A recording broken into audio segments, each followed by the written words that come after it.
জান্নাত রাখি, আপনি জানতে চেয়েছেন স্বামী পরকীয়া লিপ্ত হয়ে দূরে সরে আছে, তাকে কাছে ফিরিয়ে আনার কোনো আমল আছে কিনা। বোন জান্নাত, অনেকে আমাদের কাছে এই বিষয়গুলোর জন্য আমল চান। আমরা মনে করি দোয়া জিকির এগুলো কোনো বোধহয় মিরাকল, অর্থাৎ এগুলো পড়লে অটোমেটিকভাবে আমাদের কোনো অলৌকিকভাবে কিছু ঘটে যাবে।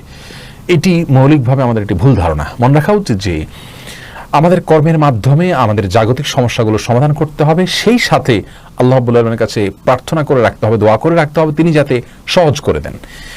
এখন আপনার স্বামী পরকীয়া লিপ্ত হলে তাকে কাউন্সেলিং করতে হবে, তার সংশোধনের জন্য যথাযথ ব্যক্তি নিয়োগ করতে হবে, তাদেরকে ব্যবহার করতে হবে, আপনি নিজে চেষ্টা করতে হবে, আল্লাহর কাছে দোয়া সেই সাথে চালাতে হবে। আপনি দোয়া করবেন আর অটোমেটিকলি তিনি সংশোধিত হয়ে যাবেন, ব্যাপারটি সেরকম নয়।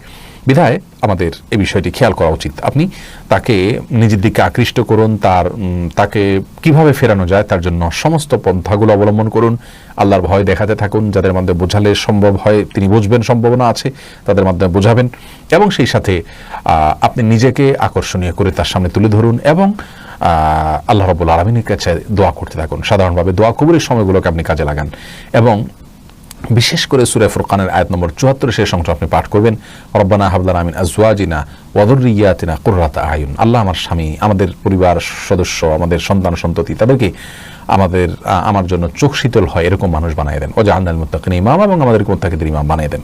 এটাও আপনি বিশেষ করে পড়বেন ইনশাআল্লাহ বিসমিল্লাহ।